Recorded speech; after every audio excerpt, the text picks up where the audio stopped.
بسم اللہ الرحمن الرحیم۔ اللہ تعالیٰ نے ہمیں دین دیا ہوا ہے، اور دین میں اللہ تعالیٰ کے جو احکامات اور اللہ کے نبی صلی اللہ علیہ وسلم کے مبارک طریقے، اسی پر پورا چلنا، اسی میں کامیابی۔ اگر اس سے ہم ہٹ کر زندگی گزاریں گے تو دنیا میں بھی ناکامی ہے اور آخرت میں بھی۔ کچھ لوگ جو اپنے بچوں کے ساتھ چھری یا چاقو رکھتے ہیں، اور ان کا یہ عقیدہ ہوتا ہے کہ جب ہم یہ اپنے بچوں کے ساتھ رکھتے ہیں تو یہ جنات سے محفوظ رہتے ہیں، کوئی بھی جن اس بچے پر حملہ نہیں کر سکتا۔ تو یہ عقیدہ شرکیہ ہے کہ ہم چھری کو سب کچھ سمجھتے ہیں اور اپنے بچوں کو اس کے ذریعے سے حفاظت کرتے ہیں۔ تو چھری تو یہ ایک آلہ ہے، جنات نہ اس سے ڈرتے ہیں اور نہ اس کے ذریعے سے بچے محفوظ ہوتے ہیں۔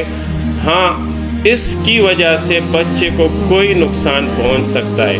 اگر بچے میں یہ چھری چبھ جائے اور بچے کو کاٹ لے تو پھر بچے کو نقصان پہنچ سکتا ہے، لیکن کوئی فائدہ جنات سے بچے کو نہیں پہنچا سکتا۔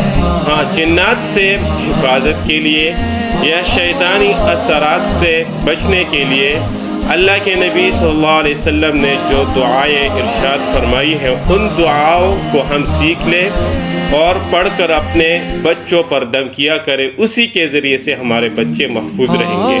تو اس قسم کے شرکیہ جتنے بھی کام ہوتے ہیں اس سے ہم گریز کریں، اس سے دور رہیں، تاکہ اللہ تعالیٰ کی ذات یا صفات میں ہم کسی بھی قسم کی کوئی شرک نہ کریں۔